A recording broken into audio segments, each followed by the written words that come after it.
So, last night, my partner of 7 years, Emily, decided to have a relaxing evening. After we finished dinner, she headed to the living room and started binge-watching her favorite TV shows. Meanwhile, I was alternating between watching the Lakers game and tackling some small tasks I had planned.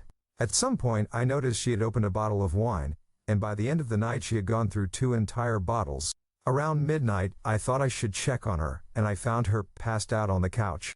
As I was about to lift her up and take her to bed, her smartwatch buzzed with a new message. The notification caught my eye, and it said something along the lines of, "Haha, I can't do that. My partner would lose it if he found out." Curious and confused, I tapped on the message, revealing a conversation between Emily and a friend of mine, David. Now, David isn't exactly my best friend, but he's someone I've known for years. We've played pickup basketball together, shared drinks on several occasions, and been acquainted since our teenage years. We used to call him the jacket holder because whenever there was a fight, he'd be the one holding everyone's jackets while the rest of us got into the scuffle. Intrigued and anxious, I started scrolling through their conversation while the watch was still on her wrist. From what I could gather, David initiated the chat, unless Emily had deleted some previous messages. Their exchange was filled with playful banter and flirtatious emojis, but nothing that could be explicitly labeled as cheating. However, as I continued reading, I reached the messages from last night. To my absolute shock, in her drunken state, Emily had been blatantly asking David for sex. I couldn't believe what I was seeing.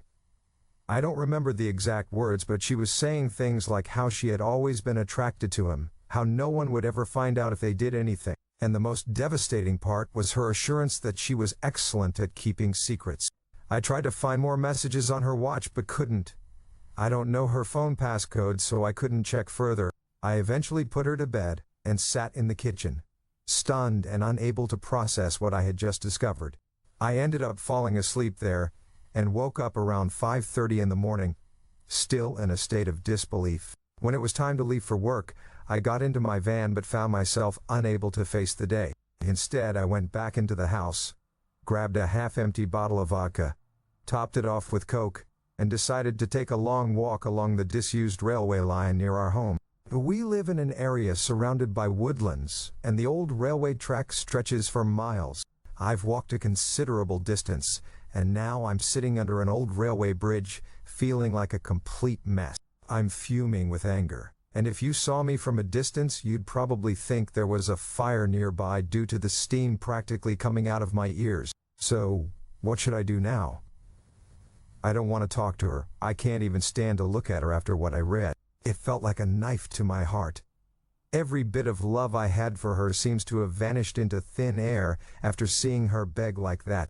It's absolutely disgusting. Honestly, I feel like ghosting her. If I could, I would never speak to her again. The part about her being great at keeping secrets really hit me hard. It makes me wonder who she truly is. It's like falling down a rabbit hole, but the question is, how deep do I want to go? Truthfully, I don't care anymore. I'm just done. I've never felt so betrayed and disgusted in my entire life. I've invested so much in Emily, not just as a partner, but as a person. I loved her deeply and thought her character, and by extension mine, reflected that of good, honest people. To find out she's a backstabbing snake makes me feel like I've been deceiving myself.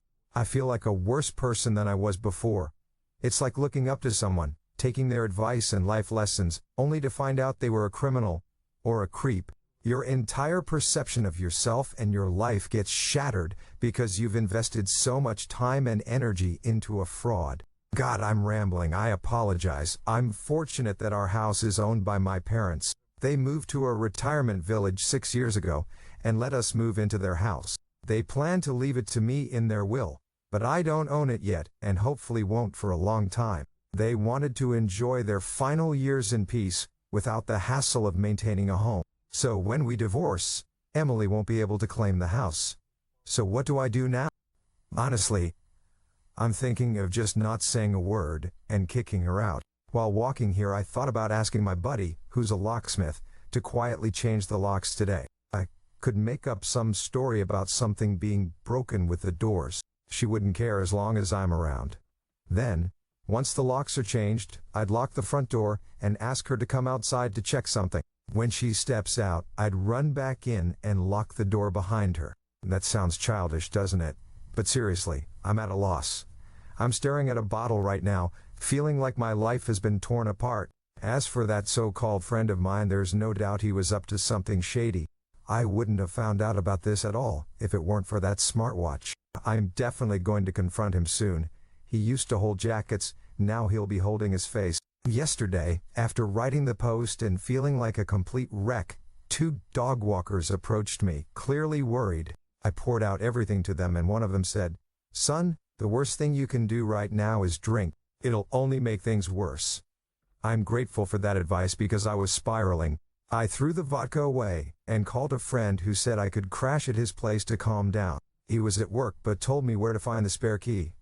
Living in a small town of about 15,000 people, his place wasn't far, so once I got there, I just sat on his couch, trying to settle my nerves. I need to figure out what my next steps are. I'm still in shock and disbelief over everything. Part of me wants to confront Emily, but the other part just wants to cut ties and move on. I can't bear the thought of facing her or hearing her excuses. Maybe I need to take some time to clear my head and decide what's best for me in the long run. This betrayal has shattered my trust and faith in her completely, and I'm not sure if there's any way to repair that. Throughout the morning I received numerous texts and calls from Emily, asking where I was since my work van was still in the driveway and I was nowhere to be found. I texted her back, saying there was an issue with the engine and I got a lift to work, which she seemed to believe, as she just replied with a simple, "Okay." When my friend got back from work around 5 p.m., I laid everything out for him and sought his advice. I made him swear not to mention anything about David, as I didn't want that getting back to Emily at this point. I'll deal with him later. By deal I mean exposing what a sneaky rat he is. Getting into a fight with him doesn't help me right now. To those who say he did nothing wrong, he was the one who messaged my wife first, being super flirty. What's he even doing messaging her in the first place?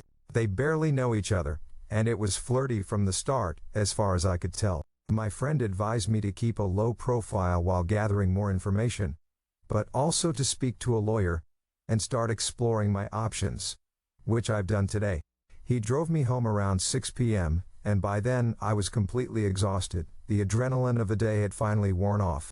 I walked into the house with a heavy heart, feeling drained both physically and emotionally. Emily was sitting in the living room looking worried and anxious. She immediately bombarded me with questions about my day and the supposed engine trouble. I kept my responses brief and non-committal, not ready to confront her just yet. I needed to follow my friend's advice and gather more evidence before making any moves. After a quick dinner, I retreated to the bedroom, claiming I was too tired to talk. Lying there, I couldn't help but replay the events of the past 24 hours in my mind. The betrayal, the hurt, and the sense of loss weighed heavily on me. I knew I had to be strategic about this, but the pain was overwhelming.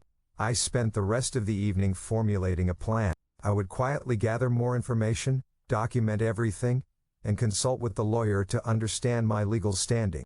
I also decided to keep a close eye on Emily's interactions, particularly any communication with David. The last thing I wanted was for her to catch wind of my suspicions and cover her tracks. In the meantime, I would continue to play the role of the unsuspecting husband, giving myself time to process everything and figure out my next steps. This wasn't going to be easy, but I had to be smart about it. My life might be falling apart, but I needed to stay strong and focused to get through this. The second I walked through the door, I could tell something was off. Emily immediately started bombarding me with questions about my day at work. She seemed suspicious, noting that I had left my big flask and lunch bag in the front seat of my van. Her unease was palpable, and I was too exhausted to maintain any pretense. So, I blurted out the truth. When I was putting her drunk self to bed last night, a message popped up on her smartwatch, which I read, along with all the others.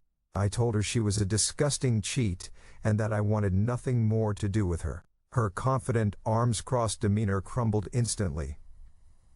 In a heartbeat, she transformed from a self-assured woman to a scared little girl. Great at keeping secrets, huh? Begging that little rat for sex, huh? Yep, I read it all. She started sobbing uncontrollably. I couldn't bear to look at her, so I walked away and headed upstairs to take a shower.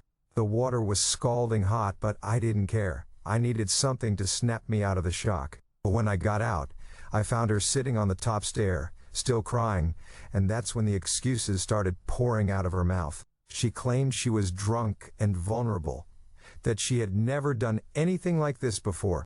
She said David had messaged her first, and it didn't mean anything. She was never going to go through with it. She was saying everything I had expected her to say, as if she had a playbook right in front of her. The only thing she didn't do was try to blame me for her actions. She probably knew that if she tried that, I would have thrown her out the door right then and there. I listened to her excuses, but my heart felt numb. I told her that her actions had shattered my trust and that I couldn't see a way back from this. She begged for forgiveness, saying it was a moment of weakness, but I couldn't shake the image of her messages from my mind. I needed time to process everything, and I made it clear that I needed space. Emily's pleas and tears didn't move me. I was too hurt and betrayed to feel anything but anger and sadness. I decided to take my friend's advice seriously. I would keep a low profile, gather more information, and consult with a lawyer about my options. Emily would have to deal with the consequences of her actions. My life felt like it had been turned upside down, but I knew I needed to stay strong and focused to navigate through this mess. For now, I told Emily to stay at a friend's place, giving me the time and space I desperately needed to figure out my next steps. Without any hesitation, I told her I wanted a divorce and that she needed to be out of the house within a month. I also made it clear that she would be sleeping in the spare room from now on. Since then I've been ignoring her, just scowling and shaking my head whenever she tries to talk. I don't want to hear her pathetic excuses. They mean nothing to me now. Last night, she slept in the spare room, and today, I've kept my distance, not speaking to or texting her at all. Part of me hopes she'll be gone when I get back from work, but I know my luck isn't that good. As for getting her out of the house, I discussed the situation with my parents. My mother was adamant that I shouldn't throw Emily out onto the streets. She and my mother have always been close since we started dating almost 11 years ago. My mother believes she just made a mistake and thinks we should work things out like adults, reminding me of all we've been through together and pointing out that it was just words and nothing more. She completely took Emily's side over mine, and I couldn't believe it.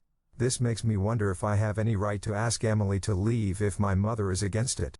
It's going to be my house when my parents pass, and I did nothing wrong, so I'm not leaving. It feels like it's going to turn into a War of the Roses, Part 2. The situation is so tangled up now, and I'm not sure what to do. I feel trapped between my own anger and my mother's insistence on reconciliation. It's like my feelings and the betrayal I've experienced don't matter. My mother keeps reminding me of the good times and the years we've spent together. But how can I look past this? How can I trust someone who is begging another man for sex, even if it was just words? The emotional impact is profound, and I'm not sure if I can ever forgive or forget it. My mind is a whirlwind of confusion and frustration. I feel like my only allies are my friends, who understand the depth of my hurt and betrayal. They've been supportive, offering advice and a place to stay if I need it. But this situation with my mother siding with Emily complicates everything. It makes me question my next steps and what I have the right to do in my own home. I'm trying to gather my thoughts and plan my next move. I think I need to have a serious conversation with my parents, especially my mother, to explain how deeply this has affected me and why I can't just work it out, like she suggests. I also need to continue consulting with a lawyer to understand my legal rights and options. For now, I'm taking it one day at a time, focusing on my own well-being and trying to keep my head above water. This isn't going to be an easy process, but I have to stay strong and make decisions that are best for me in the long run. I've managed to get an appointment with a divorce lawyer for next week, so I'll be discussing my options then. Until that point, I guess I'm just going to keep ignoring my soon-to-be ex-wife. I doubt she'll admit to anything else now. I'll never truly know if she was just a great liar, or if she was just feeding him lines to set up an affair. The uncertainty gnaws at me, but there's nothing I can do until I speak with the lawyer. I'm sorry for the delay in the update. I just got the chance to write this now as I'm finishing work. My mind has been a whirlwind of thoughts and emotions, and it's hard to keep everything straight. Every time I think about what happened, it's like a fresh wound tearing open. Well, I guess it's time to head back to the funhouse. My life has turned into a complete nightmare, and I don't see any way out of this mess anytime soon. It's now been 20 days since I found out my wife Emily was trying to cheat on me with my friend David, and the situation has become hellish. I gave her a month to get out and she's been sleeping in the spare room, but it's clear now she doesn't have any intention of leaving, especially after she got in the ear of my mother. Emily claims she doesn't have anywhere to go, but that's not my problem. I've seen my divorce lawyer multiple times, and am now in the process of drawing up a divorce petition and having her served with divorce papers. I've also opened my own bank account and taken 50% of the balance from our shared account. This way, I can protect my financial interests and ensure that she doesn't have access to all of our money. Living under the same roof has been incredibly difficult. The tension is palpable, and every interaction is strained. Emily tries to talk to me occasionally, but I shut her down every time. I can't bear to hear her excuses or justifications. Her actions have shattered any trust and love I had for her, and there's no going back. In the meantime, I've been focusing on my own well-being as much as possible. I've reconnected with friends who have been supportive and understanding, providing a much-needed distraction from the chaos at home. Work has been a bit of a refuge, giving me something else to focus on and keep my mind occupied. I'm trying to stay strong and not let the situation consume me, but it's a daily struggle. The betrayal cuts deep, and the uncertainty about the future is daunting. However, knowing that I'm taking steps toward ending this toxic relationship gives me some hope and a sense of control over my life again. I've also been thinking about how to address this with my parents, especially my mother. Her support for Emily has been a source of frustration and hurt. I need to have an honest conversation with her about how deeply this has affected me and why reconciliation is not an option. It's not going to be easy, but it's necessary for my own peace of mind. As I move forward with the divorce process, I'm trying to take things one day at a time, focusing on rebuilding my life and finding a path to healing.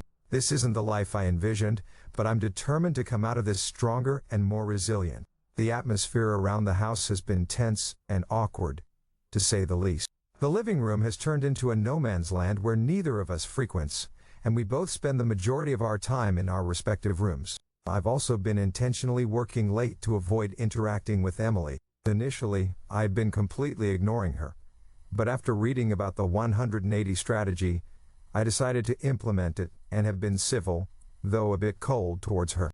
I'm glad I did this, because ignoring her completely was making me feel like a monster. It was not the right way to behave, and I ended up feeling like I was the one who had wronged her, rather than the other way around. The only time I broke from the 180 strategy was last week when I walked into the bathroom and found her sitting on the floor by the bath crying.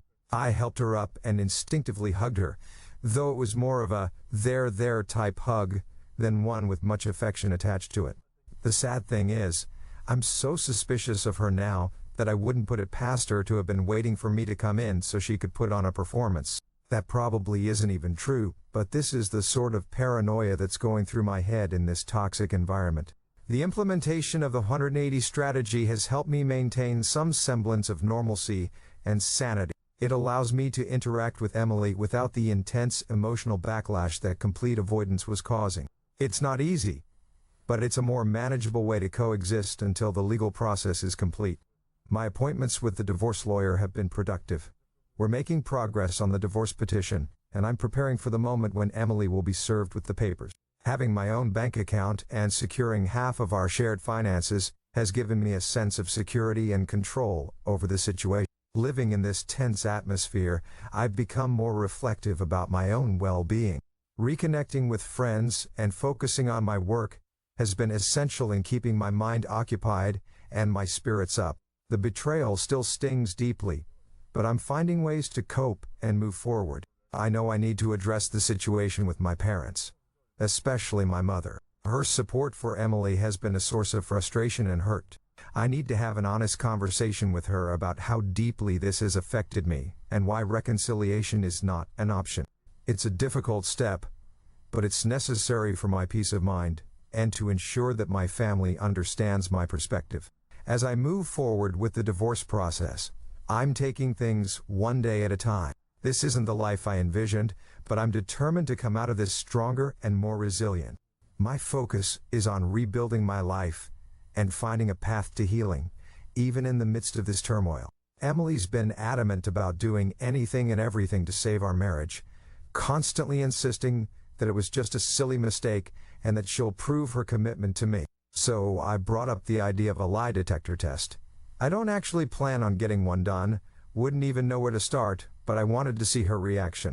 She was all for it at first, but a few hours later, she approached me with a tablet, explaining how inaccurate they are, how anxiety and nervousness can cause false readings, and how, given her anxiety disorder, it wouldn't be reliable. I just laughed, and it wasn't a normal chuckle. It started as a bit of a cackle and ended in a childish giggle. It seems she'll do anything to save this marriage, except take a lie detector test. Living in this house with her has been nothing short of unbearable. Every time I see her, I'm reminded of her betrayal, and it eats away at me. I can't even relax in my own home. The constant tension and the cold civility are exhausting. I never thought I'd be in this position, feeling like a stranger in my own life. It's like living in a bad dream that I can't wake up from. At work, I try to stay focused, but my mind keeps drifting back to the mess at home. My colleagues have noticed that I'm not myself, but I can't bring myself to talk about it with them. It's too personal, too raw. So, I keep my head down, do my job, and count the hours until I can leave. But then, going home doesn't feel like a relief either. The evenings are the worst. I used to look forward to coming home, but now I dread it. I can't find peace anywhere. Every room in the house feels tainted by what happened. The place that was once my sanctuary has become a prison. The sight of Emily, the awkward silences and the forced small talk, it's all too much to bear. I've been spending a lot of time outside, just walking around the neighborhood or sitting in my car trying to clear my head. Anything to avoid being in the same space as her. I know this isn't sustainable, but it's the only way I can cope right now. The divorce process is slowly moving forward, and I'm trying to stay focused on the end goal, getting out of this toxic situation and starting fresh. But the days feel long, and the nights even longer. It's hard to see the light at the end of the tunnel, but I have to believe it's there. I have to believe that one day, I'll be able to look back at this time as a painful chapter that I overcame. For now, I'm just taking it one day at a time, trying to stay strong and not let the situation consume me completely. Talking to my lawyer has been helpful, giving me a sense of direction and control over the situation. I'm documenting everything and making sure I'm prepared for whatever comes next. Emily's reluctance to leave and her attempts to mend things are frustrating, but I'm standing my ground. This betrayal has fundamentally changed my view of her and our relationship, and there's no going back to how things were. I need to have another conversation with my parents soon, especially my mother. Her support for Emily is complicating things, and I need to make her understand why I can't just forgive and forget. It's not going to be easy, but it's necessary for my own peace of mind and to ensure that my family understands my perspective. As difficult as this process is, I know that I need to keep moving forward. One step at a time, I'm working towards a future where I can rebuild my life and find happiness again. It's a long road, but I'm determined to walk it. I keep thinking about what my next steps should be. The lawyer's advice was solid, and I know I'm doing the right thing by moving forward with the divorce. But it doesn't make the day-to-day any easier. Seeing Emily every day, dealing with her attempts to make amends, and managing my own anger and hurt, it's a lot to handle. Some days I feel like I'm just going through the motions, trying to get through each day without breaking down. I know I need to stay strong and keep moving forward, but it's hard. I never thought I'd be here, dealing with a wife who betrayed me and a friend who was part of it. It's like my whole world has been turned upside down, and I'm just trying to find my footing again. The lawyer's appointment next week should help clarify things, give me a clearer path forward. Until then, I'll just keep doing what I've been doing, working late, avoiding Emily as much as possible and trying to keep my sanity intact. It doesn't even matter anymore. I meant what I said in my original post. Every bit of love I had for Emily evaporated into thin air after I read her say those horrible things. I don't see her as my true love anymore, the person I could tell anything to and would trust with my life. Now I just see trash that needs to be taken out before it stinks the place up. Mark, or jacket holder, has been the talk of the town since I exposed him to our friend group a few weeks back. It's safe to say he has no friends left among us, and has been completely ostracized. I tried calling him a few times, but he refused to answer and then blocked my number. Screw that little rat. I hope it was worth it for him. Living in this house has been unbearable.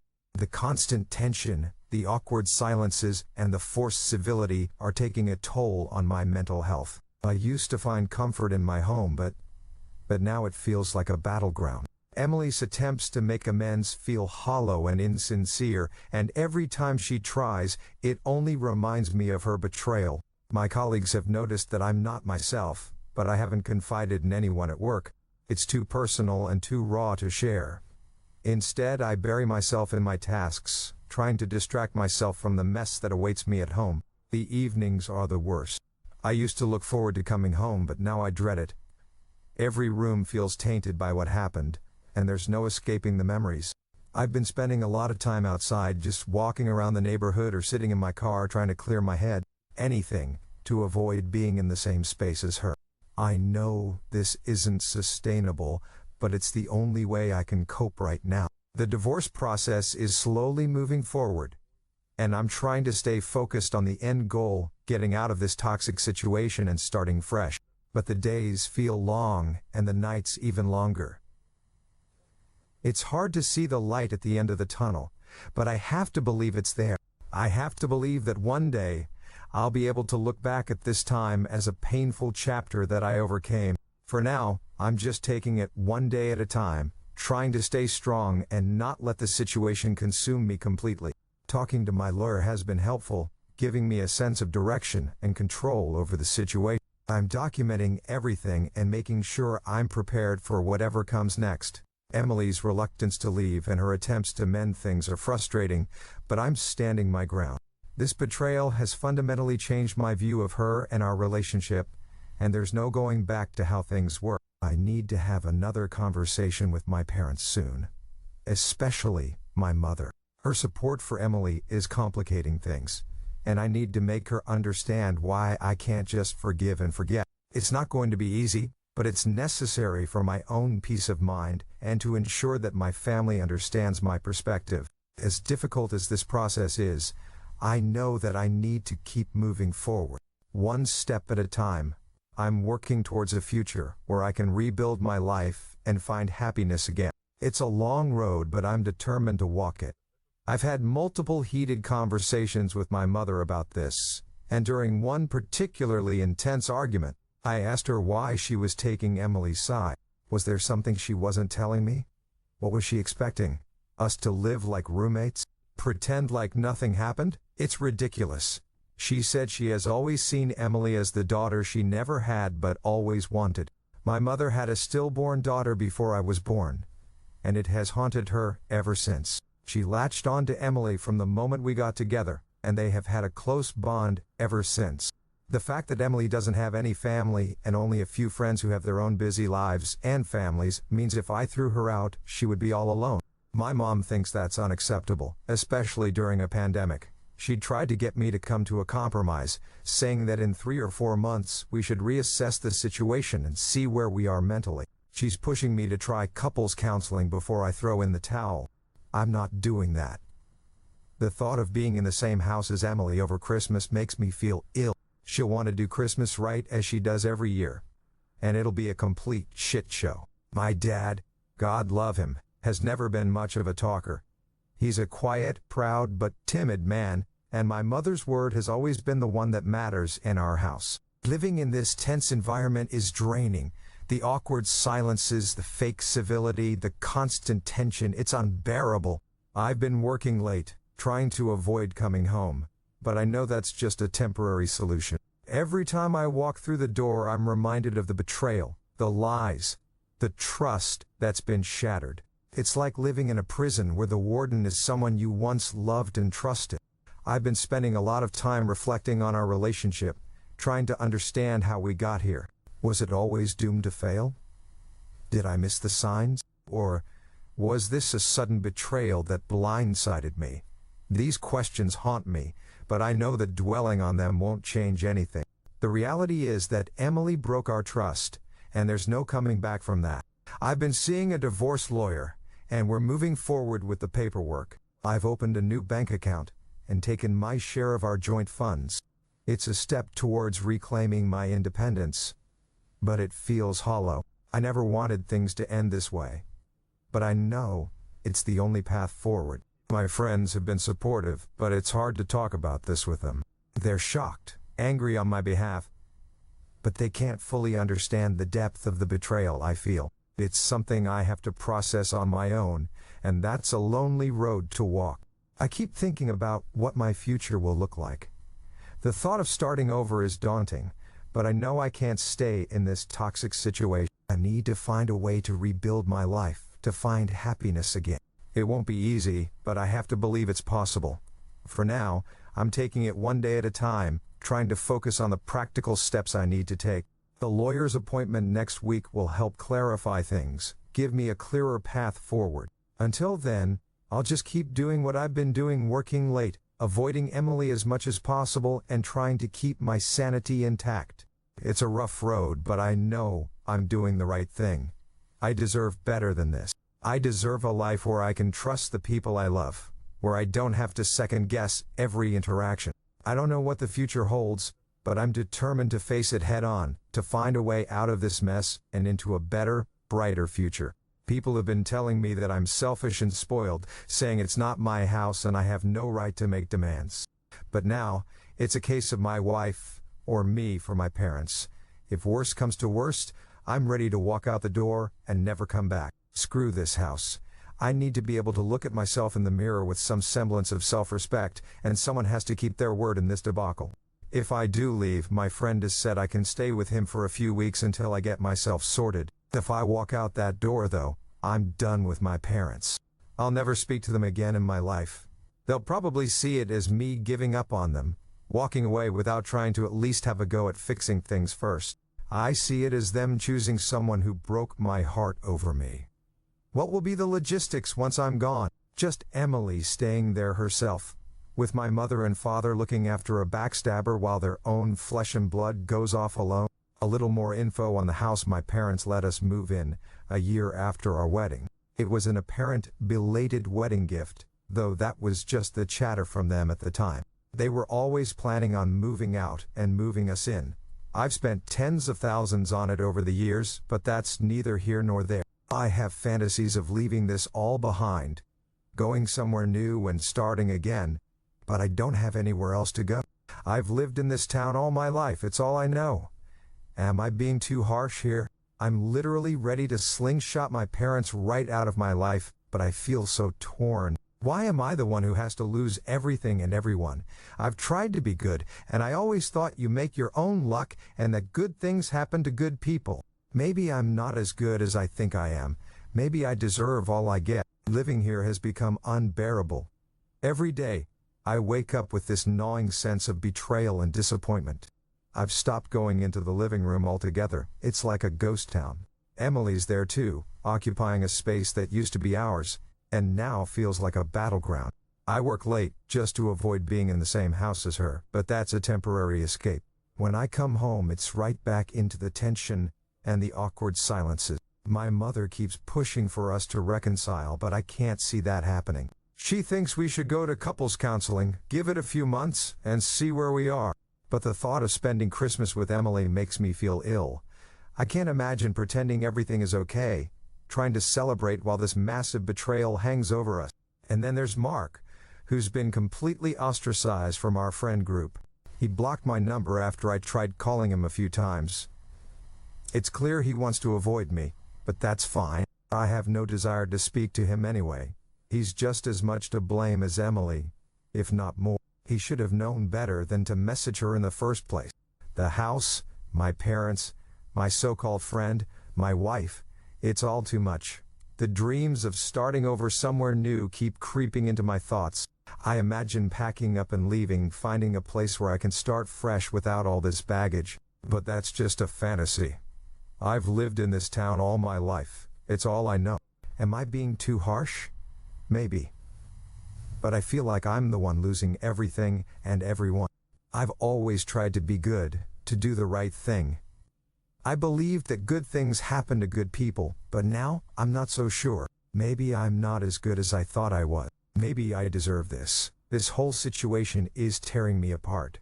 On one hand, I feel a sense of duty to my parents, to the house, to the life I've built here. But, on the other hand, I can't live with the constant reminders of betrayal. I need to find a way to move forward, to reclaim some sense of normalcy and peace. The lawyer's appointment next week will hopefully provide some clarity, give me a path to follow. But until then, I'm just stuck in this limbo, trying to figure out where to go from here. Well, as of this morning, I no longer call that house home. I saw on the calendar that Emily had a hospital appointment with her ophthalmologist, so knowing she would be gone for a few hours, I took that as my opportunity to get my stuff together and move out. I managed to gather everything I needed and get out of there.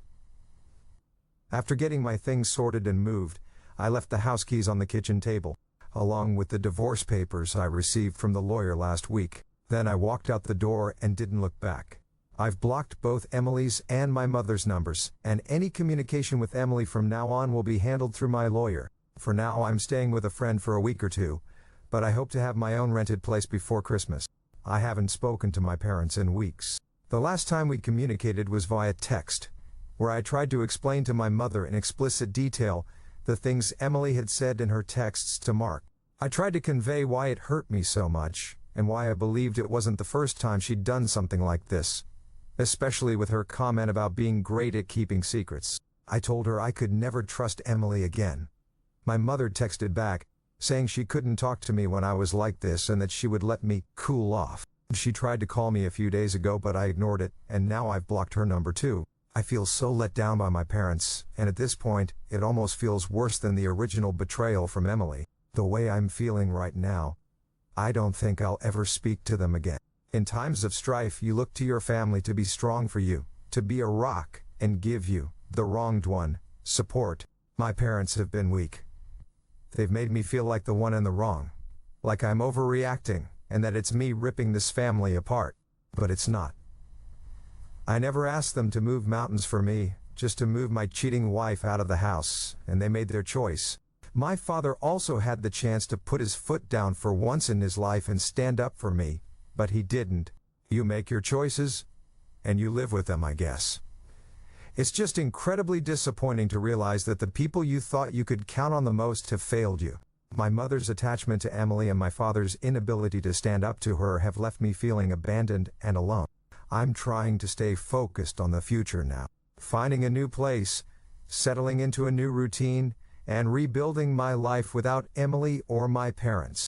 It's hard to imagine a future where they aren't a part of it, but their lack of support and understanding has made it clear that I need to move on without them. This whole ordeal has been a wake-up call about who I can really rely on, and unfortunately, my parents didn't make the cut.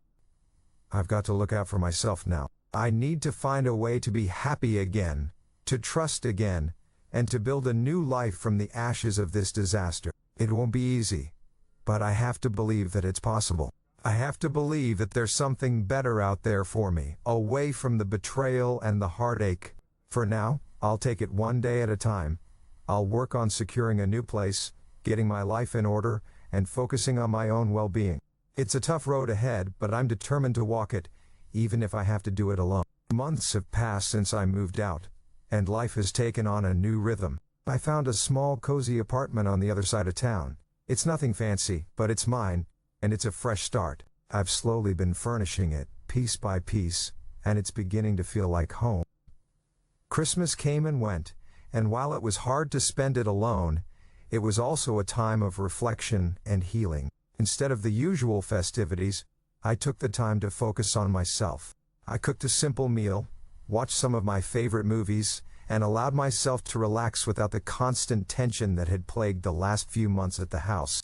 Work has become a sanctuary, My colleagues noticed a change in me, and while I haven't shared all the details, they've been supportive. I've thrown myself into projects, finding satisfaction in productivity and the normalcy of daily routines. Emily and I communicated solely through our lawyers.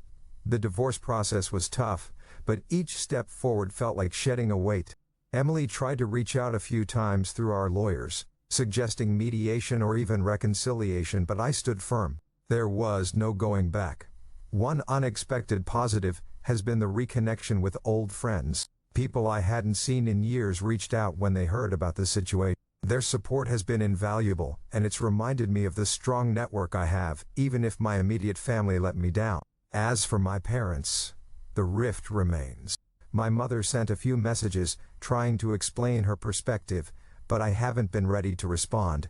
I need time to process everything, and for now, keeping my distance is what's best for my mental health. Mark, on the other hand, has faded into the background. He's no longer part of our social circle, and I've heard he's moved away. Good riddance. I don't need people like him in my life. Looking ahead, I've started setting goals for myself. I enrolled in a cooking class, something I've always wanted to do. I've also started hiking on the weekends, finding peace in nature and the simplicity of the trails. These activities are helping me rebuild my sense of self, piece by piece. The journey hasn't been easy, and there are still days when the weight of betrayal feels overwhelming. But with each passing week, I feel a little stronger, a little more like myself. I've learned that it's okay to prioritize my own well-being, to set boundaries, and to move forward at my own pace. One day, I might be ready to reconnect with my parents, but for now, I'm focused on healing. I'm finding joy in the small things, in the freedom to create a life that makes me happy. It's a long road, but I'm walking it with my head held high, determined to build a future that's brighter and better than the past I left behind.